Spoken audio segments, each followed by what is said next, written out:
Mr. Jordan Kingsbury. And we're live. All right. How you doing, man? I'm good, buddy. How are you? Good, man. Thanks for coming out. Thanks for having me. Appreciate it. I know we've kind of been talking about this for the last, month or two? Month or two, yeah. Yeah. Yeah. Busy guys, man. Trying to get you here and to sit down and talk for an hour is a little difficult, but I appreciate you taking the time. Absolutely. Happy to do it. Yeah, man. So, Jordan Kingsbury, JBK Mortgage Team with Vellum Mortgage. Yes, sir. Do residential mortgage loans, Maryland, D.C., Virginia, and Florida. Yep. Tell us a little bit about yourself, your business, Yes. what you guys do, how long you've been around. Sure. So, born in Southern Maryland, lived in Southern Maryland my whole life. Lived in good old Brooms Island until I was 13. Moved up here to Owings and now live in West River. Went to the Calverton School until I was in 7th grade, and then finished everything up at Northern. Went to Towson University and got my bachelor's, in business administration. And then kind of how I got in the mortgage industry is my last class for business school had to do an internship for my cousin, who was also a loan officer, pretty big producer in D.C., kind of got me into it and said, why don't you come do some marketing stuff for me for the summer, which was kind of my focus. Did that, kind of wanted to give it a try, and here I am 8.5 years later. Wasn't an easy go, but, happy to be here and where we are. Yeah, it seems like you're doing well, man. So you have a business degree from Towson. Yep. What year? 2012, Well, 13? should have been 12, 13, 5-year plan. 5-year plan. Yep. All good. But got the piece of paper nonetheless. So I graduated from Salisbury in 2011. Right. I actually did it in 4 years. Right. I tell everybody that was my mistake. I left college in 4 years. You realize real fast after college, like, shit, I should have made that last a little bit You didn't longer. have that fun year, And we used to bitch about having to do 1 hour's worth of studying and stuff like that, and now we're 10 and 12-hour days. So in hindsight, it's not that bad. I know, man. I know. I should have made it last longer than 4 years. But it's all good, man. So you didn't really go to college with this career in mind then? No. I mean, I had no idea really what I wanted to do. I mean, originally I didn't even want to go to college. My dad was like, "You're getting your ass to college." Yeah. So, but this isn't what your parents do. No. My dad's in sales as well, so kind of always had that background and always kind of seeing and hearing him coming home pissed off and dealing with people like you and I do all day every day. So I guess when they say the apple doesn't fall far from the tree, that is true. But yeah, I mean, so did that and got out, kind of started in the industry, and it was rough back then. 2000, so got into the business 2013. May of 2013 is when I got my license. So you were working out of college, working for somebody else. Yeah. And learning the industry. Yep. And then working on getting the license for it. Yeah. So, I mean, there's a couple different ways you can do it and like get into the industry.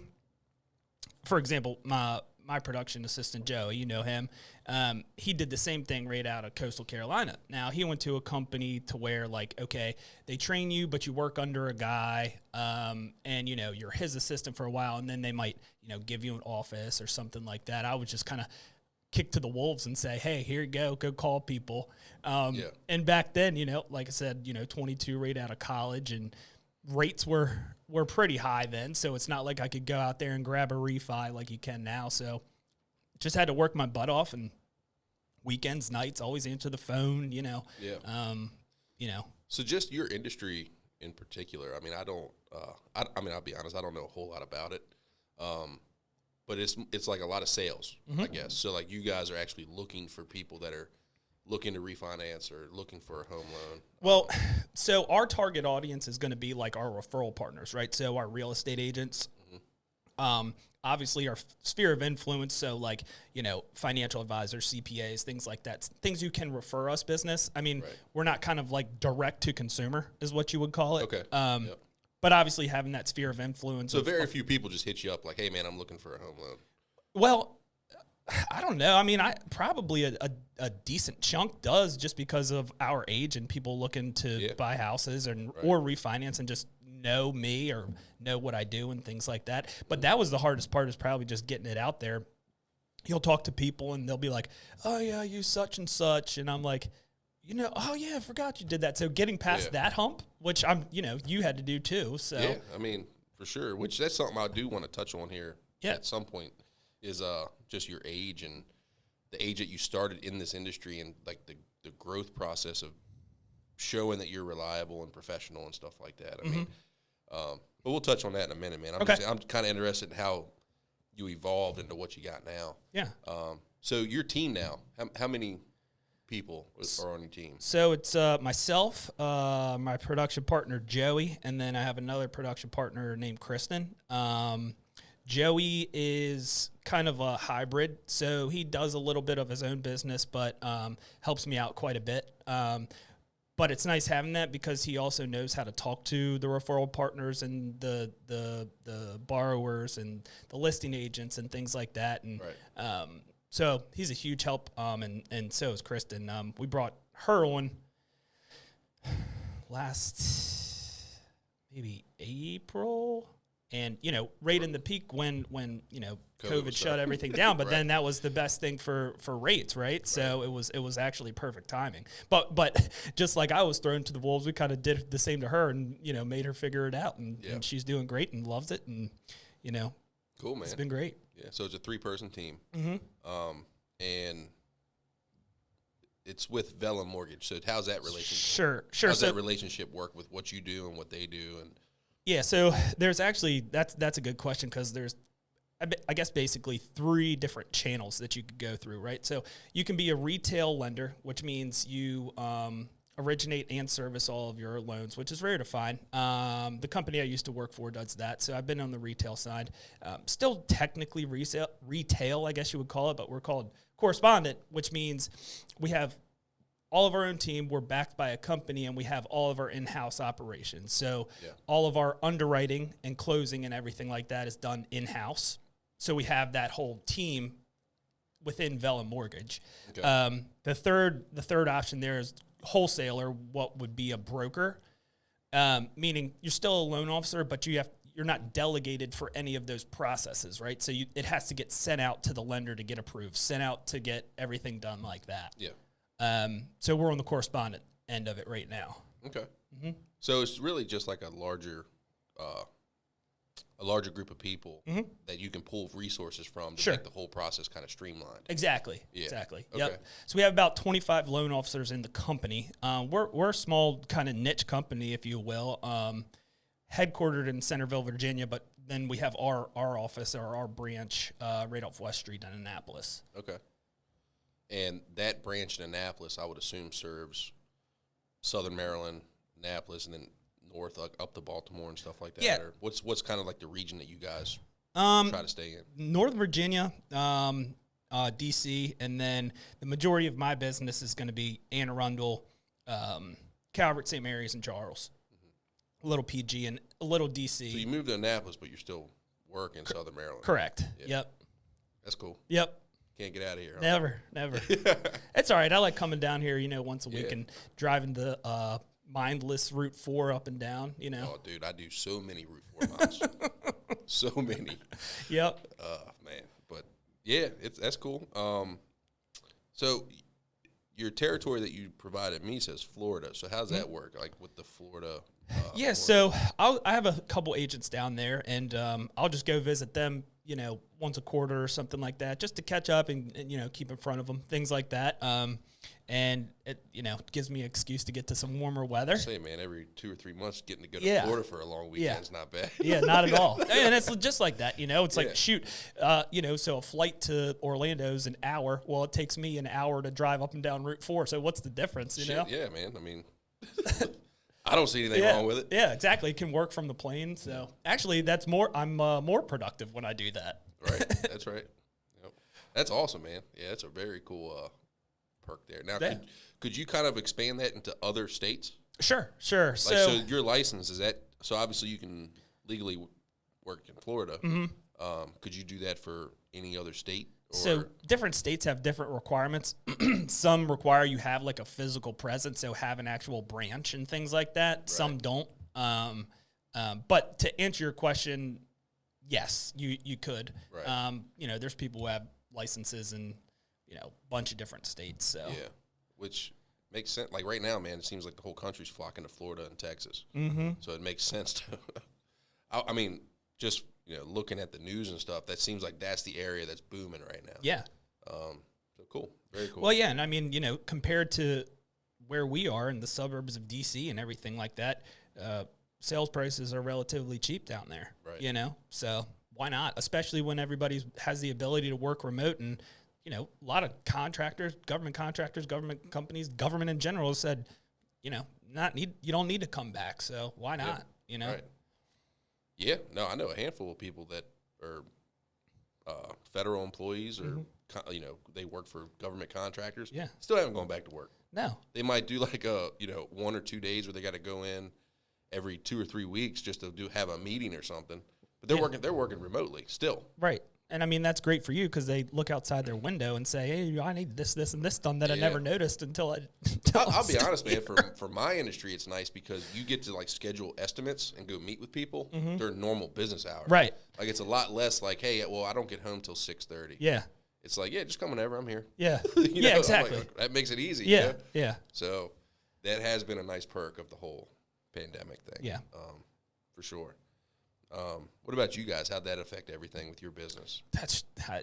Last year was awesome. It was the best year, obviously, we've ever had as a team, or me personally. Carly gets so mad at me when we're not mad. She's like, you can't say that. And I'm always, because I always say, I'm like, man, 2020 was a good year. Yeah, yeah. Like honestly, we stayed healthy, never had to shut down, and business was great. Right. Like I can't complain about 2020. Right. Obviously they had a little bit of hiccup and. There was some shit you had to figure out. Sure. But for the most part, it was a good year for business for me. Yeah. So I'm like, look, I'm not going to complain. I mean, we were both deemed essential, so I'm not arguing about it. You know what I mean? Obviously it sucked, as far as being cooped up and everything like that, but, did a lot of drinking. Yeah. Drinking went up. Yep, big time. What else are you going to do? You got to go to the to-go places and pick up some food. You're definitely going to get some to-go crushes or something, Yeah, there was a lot of positives for the pandemic. Yeah. I can't complain about it because I don't like the whole, like the restaurants and the bar scene and the fucking clubs and like the football. That's not my stuff. That's not my scene anyway, So it's like, well, you're telling me I don't have to go anywhere and we can just get takeout and I mean, I wasn't complaining about any of it. The COVID lifestyle kind of worked for me, Yeah. I mean, the biggest thing I was pissed off about is you couldn't boat until like June or July. Yeah, I'm in the middle of the bay by myself. Can't do that. Yeah, that's bullshit. That was weird. Yeah. I think we're past that point. Yeah. People are like, can't go back there. I'm not listening to that. No. I don't think they did then either. No. Okay, so 8.5 years in business. So how old are you now? 30? 31? 31. Yeah. 31. So I'll be 32 in March. Yeah, so you started this when you were like, what, 23, 24? So how did the transition from working for another company to breaking out to JBK, how did that work? So it's so we still have the backing and everything like that from the company. So it wasn't really like I was breaking away. It was just that more of I brought on people to help me in my day-to-day stuff, just like you did. Right. But no, there was no like me breaking. I'm not my own entity or anything like that. I just have a team under me that is able to help me with all that stuff. Got you. So it's just a team. Correct. Okay, got you. So, so JBK Mortgage Team is not like an LLC or like a private company. Nope. That's just your team under Bella Mortgage. Yep. You got it. Yep. Very cool. How's that work as far as I'm just curious about the industry. So, how does that work as far as like the market and how the market fluctuates?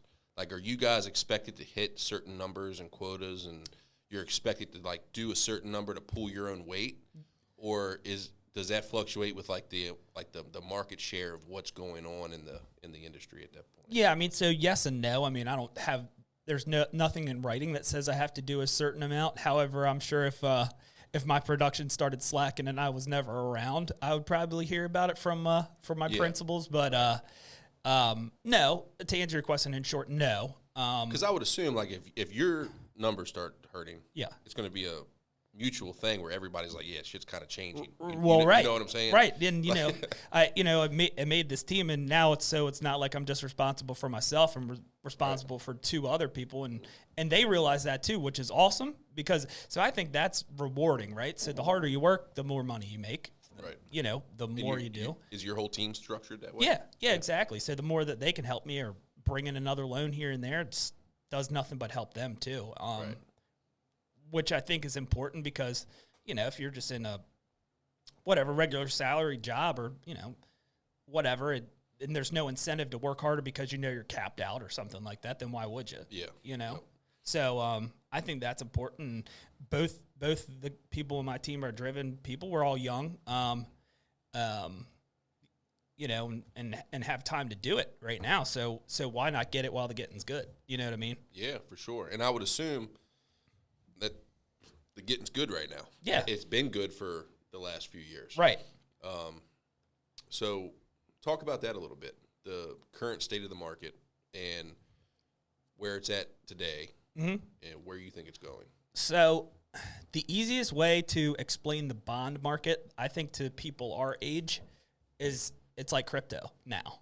So it's so hard to judge what's going to happen. So, I mean, obviously take this with a grain of salt, but pre-COVID, you could kind of make predictions on what was going to happen. Now, obviously, I'm not a market analyst, so I don't know everything there is to know about it, but being in the business for 8.5 years, I kind of see some patterns and things like that. So basically, used to be like when the stock market was down, the bond market would be up. So if stocks were shit, Dow Jones Industrial Average is down, usually the bond market's going up, rates are getting better. Right. Now, since COVID, it's like, well, yes, that holds true, but not all the time. Right.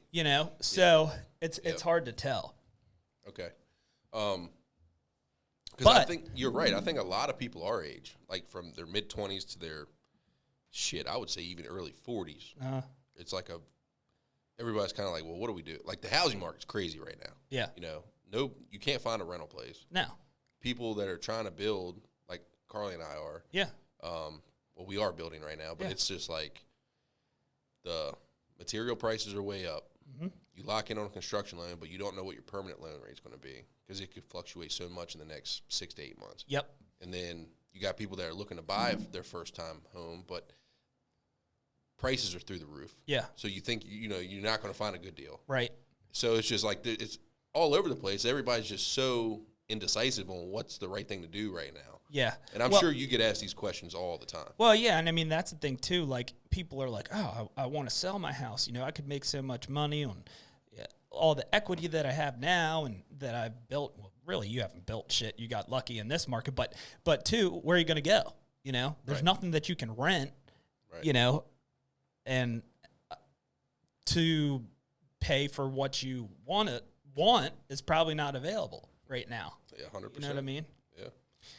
But it's a hard thing, because so we've been in our first home for like 7 or 8 years now. Yeah. So we have some equity in it. Sure. The value of it's through the roof, right? So you look at what you can sell your house for, you're like, holy shit, I can make a lot of money on this. Yeah. But you're right. Like, where are you going to move to? Right.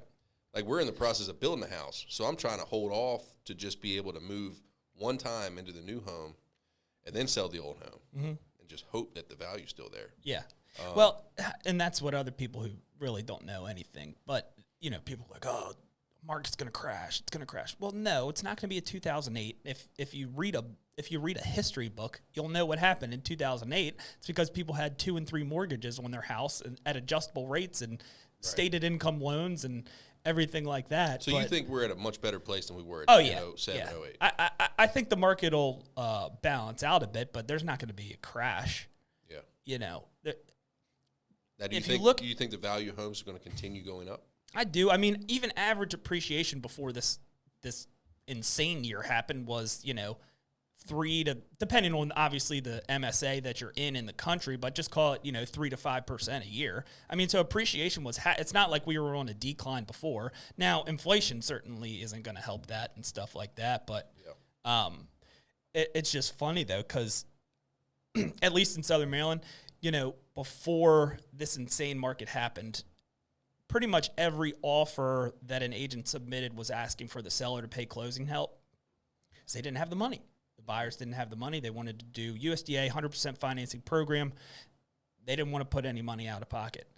Now, since COVID happened, that's what I did. That's the program I used for my first time. Right. At 24 years old or whatever. Yeah. And the seller paid your closing, and now, I mean, it is coming back. There's a couple offers, recently where they're asking for closing, and they have gotten accepted. But it's just funny how the market adapts to that. So now they're like, oh, wow, I know I need to pay my own closing costs. And agents are actually advising them of that and how they need to structure their offers and submit their offers. And so, at the end of the day, I feel like the market adapts to whatever the conditions are. So you think it's like a fluid thing. It's going to adapt to what, like the supply and demand of what it needs. Well, and that's the thing, too. Yeah, okay, inflation and this and that, but the supply still isn't there, right? Home starts are down because they can't get materials or whatever, and how long is that going to last? I mean, there's no end of it in sight as of now because, one, you don't have any workers to build your trusses or whatever. Two, you can't get it here because there's no truck drivers. All of our big builders down here in Southern Maryland, cabinets are 4 and 5 months out, and so they're being pushed for that. Or well companies can't find people to drill because labor, and they're just going to sit at home. And you ain't telling me nothing, bro. Yeah, that's wild. I'm a labor intensive industry, but building a house right now, working with the builder, we have, we just started in the last month or so. Well, right when the process started, he's like, look, you need to pick out your appliances now and order them. You need to pick out your front doors now and order them. Yep. I need to order windows like this week. Yep. Garage doors, we need to order like right now. Mm-hmm. And then all that shit might be here in the next 4 or 5 months. Mm-hmm. He's like, we need to do it like today. Yeah. And I'm just like, okay, well, let's do it. And then hopefully it's all fucking here by the time we're ready to put it in. Furniture is the same thing. I mean, the only thing I was telling my dad this the other day, the only thing right now that I haven't seen a shortage on is televisions, right? Yeah. So you can always go to Walmart and get a TV. And, it's like, hey, hey, chip guys, can you figure out a way to get the chips that are in a TV to go in vehicles? Like, what's up? I know, man. It's so crazy, dude. Like, you look at car lots right now. Yeah. Empty. Like, you can't buy a fucking work truck. No. You can't find one. And you can order one, and it'll be here by the next model year. Unbelievable, man. Like, I really do think it's going to catch up to us where there's like not shit available to purchase. Yeah. So what? I mean, and I'm not an economist. I don't know what that does to the economy when people have money but there's nothing to buy. Mm-hmm. I mean, what's that do? I'm not an economist either, but I mean, they just keep printing money. If people, I don't know, but you throw it at crypto. Second time I brought that up now. So you're a big crypto guy, huh? No, I don't know anything about it, but that's just what people are doing. Don't own any of it. Yeah. I got some I don't own any Ethereum, but I don't even look at it, Right. I like to actually purchase hard items that I can utilize to make money, like trucks and trailers and machines and shit like that. Mm-hmm. But, no, it's kind of like, I feel like everything is just so up in the air right now. Like, I really don't think anybody has a whole lot of faith in what's going on and like where the economy's going. So I did want to bring it up to see if that's affecting your industry and with people taking on new mortgages. But I guess a lot of people are still refinancing though. Yeah, I mean, actually, rates are still good. They're still good, but they have definitely gone up in the past week or so. I mean, to kind of just break it down for simple terms, I mean, you can look up the Fannie Mae or Freddie Mac average and things like that, but it'll have some stupid decimal point and points associated with it. So just to kind of make it simple, I mean, two weeks ago, you're probably still looking at a conventional loan with A+ credit at like 2 7/8, so 2.875. This week they're more you're over that 3% mark now. So you're depending if which score is, obviously property type and things like that, LTV. You're looking at 3 and a quarter, 3 and an eighth. But still historically insanely low. Right, yeah. But people are used to seeing those twos, so now having that conversation with people, it's like... That's the type of rates that I got as a first-time home buyer with that USDA program. Yep. And, at least everybody I talked to at the time, they're like, yeah, that's fucking unheard of, Yeah, so even the beginning of this year, USDA loans are probably at 2 and a quarter. So give me an idea. So say these rates start going up, right? So say half a point or a full point or whatever. How does that affect everything else, right? Does it just shut off the amount of people that are looking to refinance like that, like overnight? Or, you know what I'm saying? Like, how does that affect you? I mean, that's a good question because obviously since I've been in the industry, I had not seen a refinance wave like this. Right. You know what I mean? So I'll never forget. I mean, it was March 2020, right when COVID happened, or right when they started shutting shit down. I was my birthday's March 9th, so my buddy Mike took me to Key West for my birthday, and going down there, we had a layover in Atlanta. It was me, Brandon Turner, right? Oh, yeah. Yeah, so he was with us, too, and, had a Sounds like a horrible time. Yeah. So I'm working the whole time, obviously, and we're going down there, and I ended up leaving my computer in the, seat back pocket of the plane.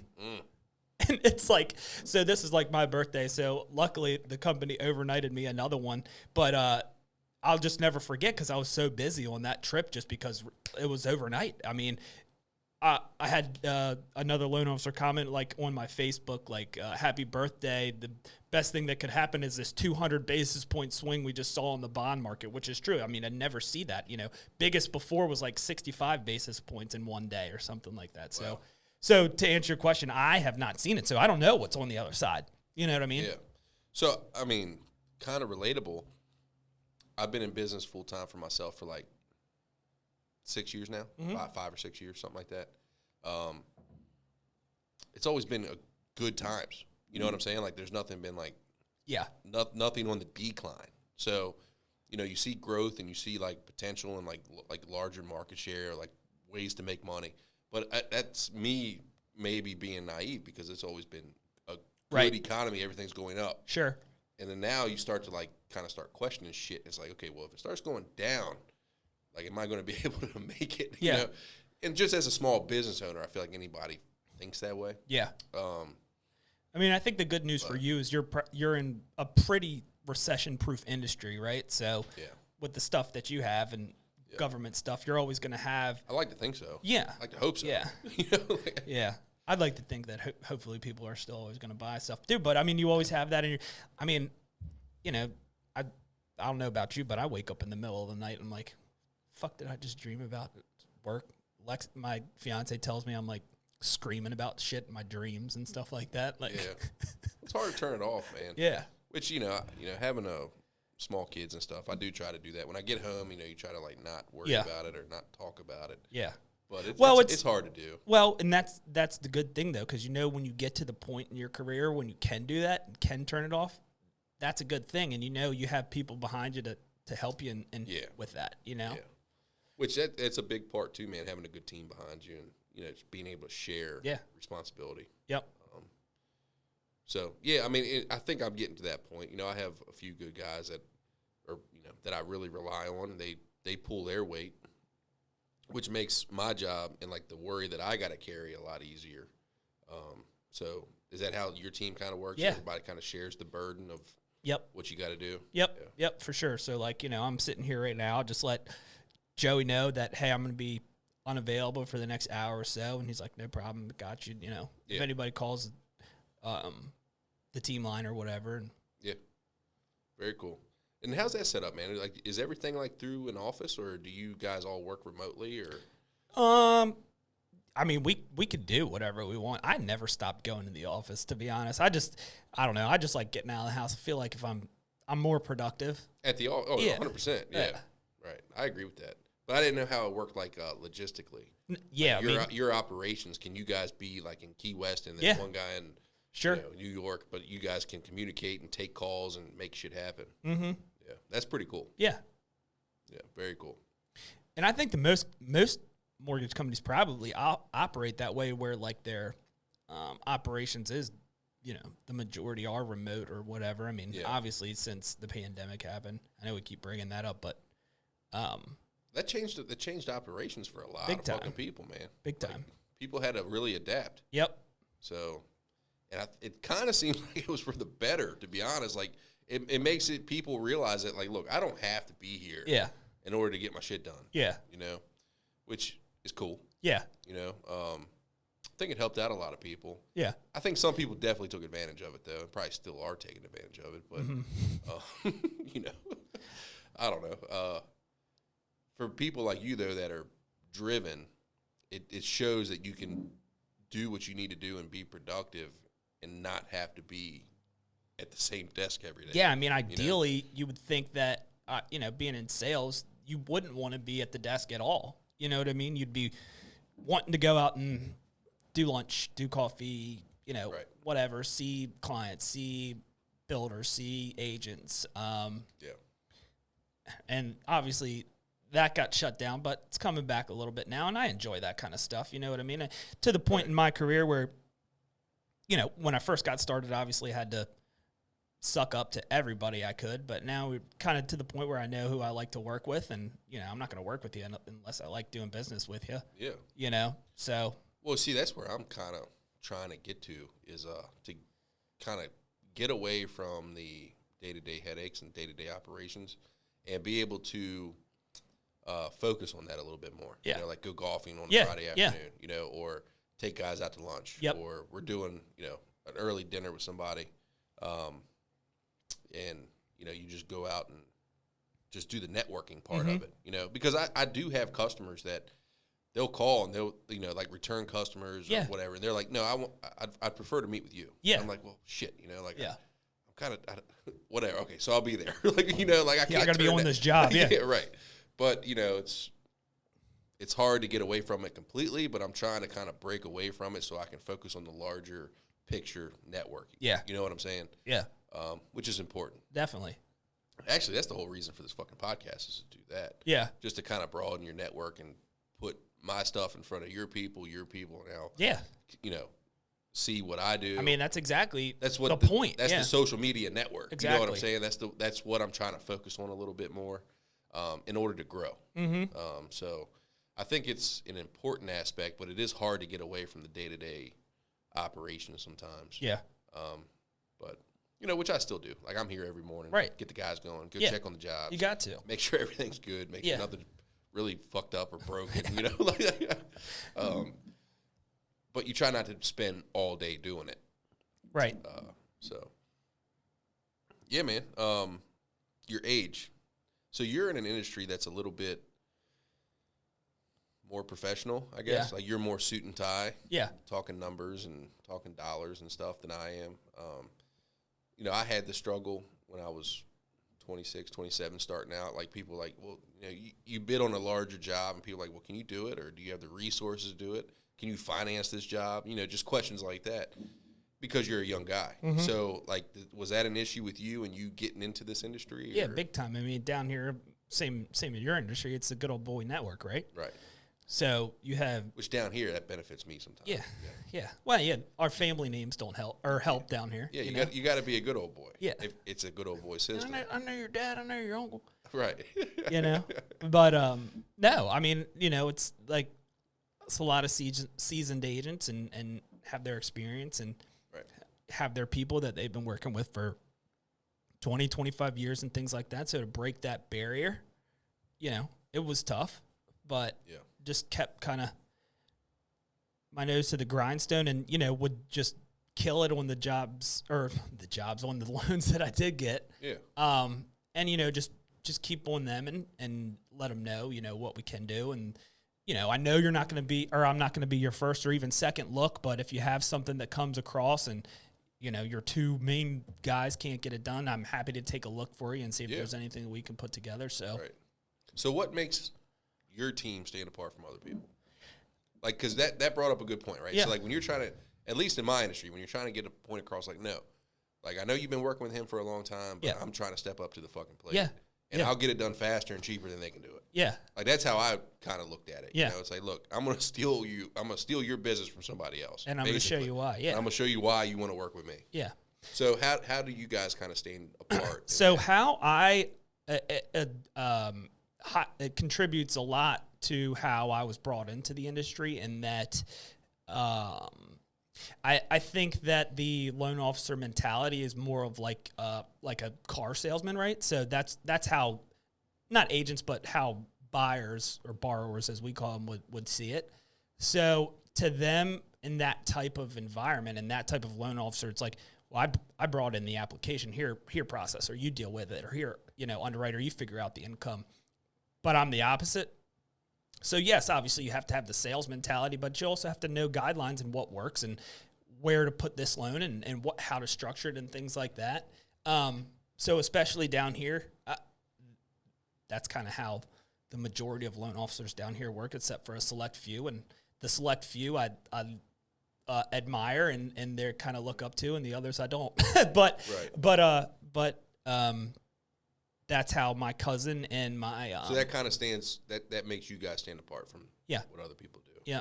Now, does that kind of expedite the process a little bit, or? I mean, for sure, because we basically, if you think about it, we basically underwrite the loan up front, right? So before it goes to underwriting, we basically know it's going to be an okay loan. Yeah, it's like, look, so you send it to the underwriter. You're like, look, this is what it is. Here's an answer to some of these questions. Just fucking approve it. Yeah, right. Right. Whereas other people just kind of, what's the saying? Like, you throw something at the wall and hope it sticks. You know what I mean? People are like, the goddamn, then they'll go back to the buyer or the agent. That damn underwriter, she's a bitch.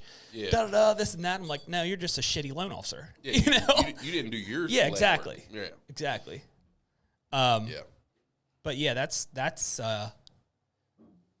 definitely, I think, what has set me apart, me and my team. You know, and I think a lot of that comes with the motivation of being a young guy in the industry.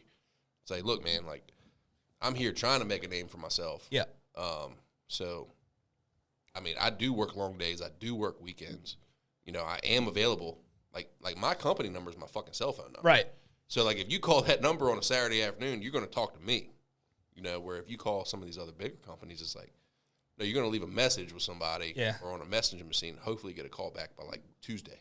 Yeah. So. Well, we need to get you set up with, like, Ring Central. Give up that number. Yeah. It is. I took my cell phone number off everything. So now we just have, like, our team line and then, my office line, which rings my cell phone. But I just could, because I'm sure you deal with it too, but to the point, 9:30 and 10 o'clock and 6 o'clock a.m. texts and stuff like that. I'm like, dude, like, come on. Oh, yeah. But people don't give a shit, It's tough, man. I mean, and I get it, because I think people call expecting it to be a business line. Yeah. So, like, I'll just call and leave a message or whatever. But then it's like my personal cell that's, like, next to my bed at night. Yeah. No, yeah, exactly. Like, shit, but. Carly's like, shut that goddamn thing off. Yeah, man. Yeah. I mean, because it really is nonstop, especially emails going off and shit like that. But it's like, I don't have the office personnel yet that kind of screens calls and, like, dishes out messages or anything. That all comes through me. Because, I mean, honestly, I think that's a very important part of what I do is people are able to get a hold of me, and I'm the one that is the first person to answer the phone. Yeah. So if you have a simple question, I can answer it right away. It doesn't have to go through a bunch of bullshit. You don't have to wait 3 days for the answer. I can also screen it to, like, say I want to divvy up incoming leads between myself and an estimator or a salesman or whatever. You just forward it. I can forward it and give that lead information to somebody else, and then that allows me then to follow up 3 or 4 days from now to be like, hey, man, did you follow up with that call? What's the status on that? Yep. Everything comes through me. You know what I'm saying? So I know what everything's going, where everything's at, and then I can follow up with it. Where if I disconnect myself from that, then it's like, okay, well, if I never knew about it, how can I follow up with it? Yeah. So I just don't have those processes in place yet. No, yeah. I mean, delegation is scary. Yeah. Right? Exactly. Which I have delegated other shit. Yeah. But to me, that's a very important step because that's like the first point of contact. You know what I'm saying?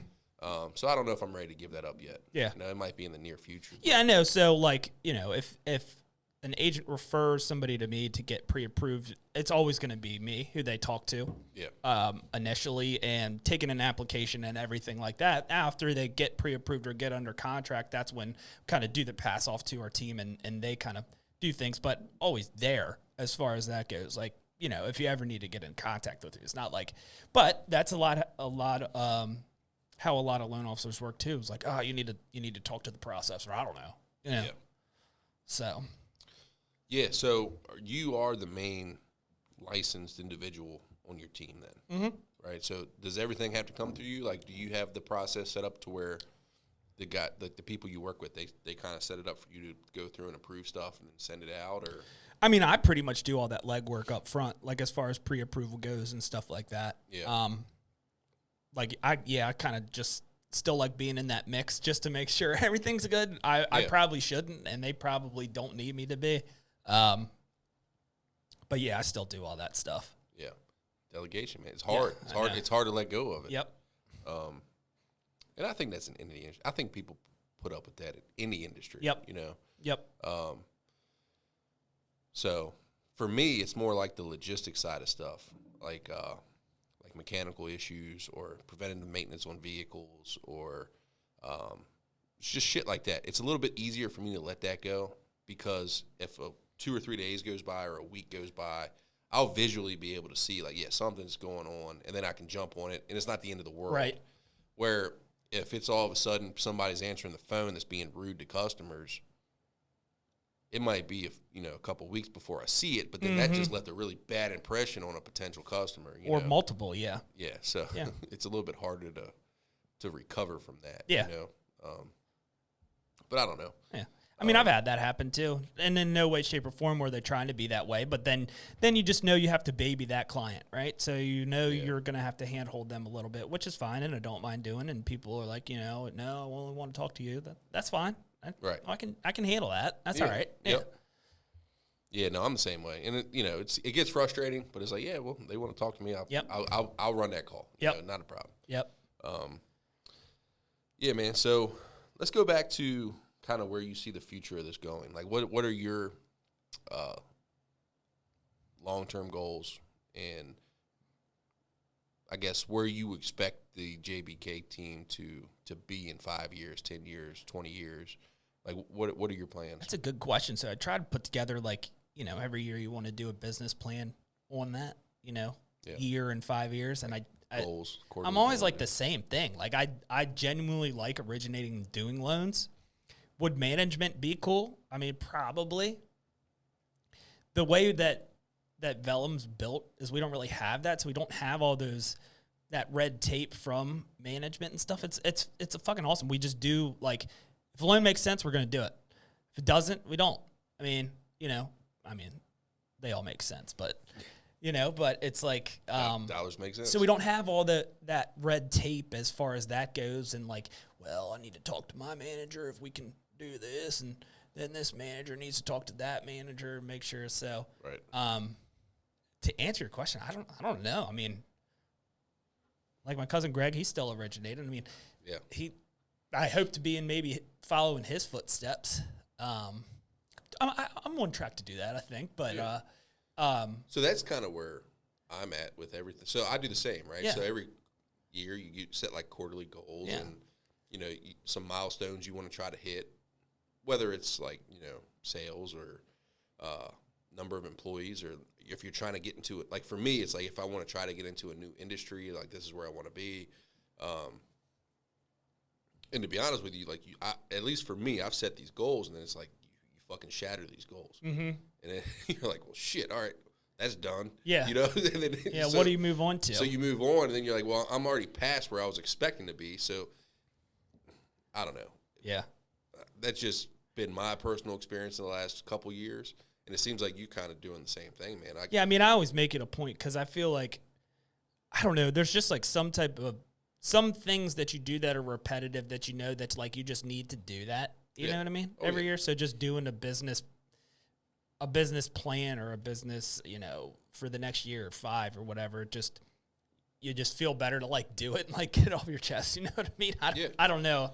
I don't know how to explain it. Yeah. Yeah. So we've kind of gotten a little more logistical with the reports and stuff I'm able to generate because we use QuickBooks. Yeah. And I'm able to pull up reports now that before I would never even think about. Yeah. But now I can pull up like everything we've done and profit margins. And, right. Industries, and I can even break it down into like areas that we've worked, like for residential tree removal. If it was in Calvert, Charles, or like it's broken down so much. Like it allows me to pull reports that pinpoints where it's profitable and where it's not, and then it allows you to really start making sense of what you're doing.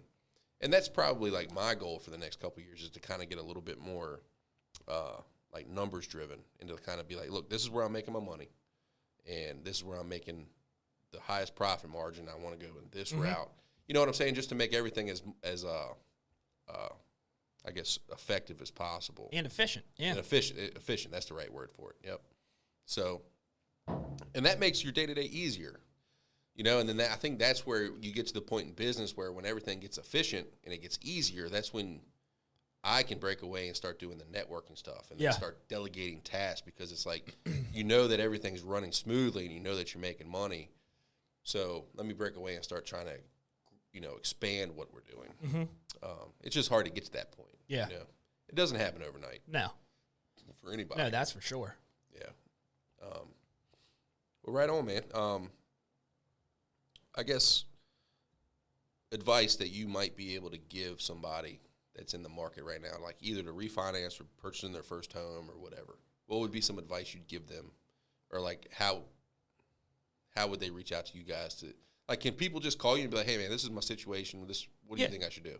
Well, I mean, refinances, those are easy. If somebody reaches out to me and like you said, the majority of ones that are, if they're not my past clients, are just referrals from a past client, so I'll just have them just send me a copy of their most recent statement, and I can kind of figure out, using like CMA to figure out what their potential value of the house is, what they want to do, and show them some scenarios, and then we kind of go from there. I mean, as far as purchasing, I always like to have an initial conversation with somebody to kind of figure out and learn what their goals are. And, where they want to be monthly payment-wise, where they want to be out-of-pocket-wise, and things like that, so that we can kind of cater their pre-approval to their needs and their financial situation, whatever that may be. Yeah. Now, do you think right now is still like the 30-year fixed mortgage? Is that still the most common? Yeah, by far. Yeah, most people, I mean, I couldn't tell you the last time I did anything less than that on a purchase. I mean, people refinancing will obviously want to shorten their term, but purchase-wise, by far, yeah. And the fluctuating rates, is that still a thing? ARMs, yeah, they're just not attractive right now because rates are so low. Why would you do an ARM when you can get a fix for the same price? Yeah. So, got you. 10-4, man, that's awesome. I think it's a very beneficial conversation to kind of see somebody that's in your industry right now, because it's just such a crazy market. I feel like, for people that own homes, people that are building homes, people that are, thinking about selling but don't know where they're going to move to if they do sell. It's just crazy right now. Yeah. I can just imagine the type of phone calls you're getting, the questions you're being asked. Yeah. But yeah, man. Is there anything else you want to kind of get across, or? I don't think so, man. I mean, I had a good time. Man, has it already been about an hour? Yeah, man. We're like coming up on an hour. Yeah. Time flies when you're having fun. Yeah, drinking beers. I mean, shit. I probably sat here all night if I needed to, but yeah, I know, dude. It's funny. Like, people come here, they're like, "Fuck, it's been an hour already." Yeah. I'm like, "Yeah, man. Like, I usually drink 3 or 4 beers, and might have to switch them to 10 ounces, so you know." Yeah, no, I'll go upwards, man. Start drinking the 16. Yeah, there you go. Pints. There you go. Yeah, the wide mouths. Yep. I don't know. I like Miller Lite long necks, but my style. Yeah, my dad, like last Friday we did our engagement pictures, and he's who got me started on Miller Lights, but had the 16 ounces, the aluminum cans. Yeah, gets 4 of those, and he drinks them like they're 12, and then he's 2 sheets to the wind. That's right. When did you guys get engaged? February 13th, I think it was. Yeah, Cool, cheesy, man. right before Valentine's Day. Yeah, congrats. Yeah, thanks, man. When's the wedding? September 24th, I believe, next year. Cool. Yep. Very cool. That's Yep. exciting, dude. Yeah. Yeah, man. It's a game changer. Yeah. Married, children. It's the next step. Yeah, It's about time. it is. She was probably about done with me if I didn't, so it's all good. She gave you an ultimatum. Yeah. But I mean, she, she's in the industry too. Okay. So she's a marketing director for another company. So she gets the hours and the stress and stuff like that. So which is Right. cool, It's hard to deal with if you're not familiar with it, Yeah, for sure. That's awesome. I didn't know that. Yep. How's that work? Is there any bad blood there ever? No. She's like trying to promote another. Well, we have our awards trips for, and I invite her on those. She goes on those for, her team and to do all the marketing stuff, and I never get invited there. So that's fucked up. yeah. What's up? It's a double standard Yeah. there, man. Exactly. Oh man. Well, Jordan, I appreciate you coming out, buddy. Buddy, thank you for having me. Yeah, man. So, thanks again, and we'll get this edited and posted, and hopefully it benefits both of us here Yeah. in the next few weeks, man. Like I said, it's all about the networking, the Yeah. social network. My people see your people. Yep. Your people see me. I mean, I think that goes a long way as like a young professional that Yeah. is trying to just kind of put themselves out there and kind of promote everything. So, Yeah. again, I appreciate it, man, and we'll drink another beer. Yeah. Let's do it. All right, buddy. All right, man.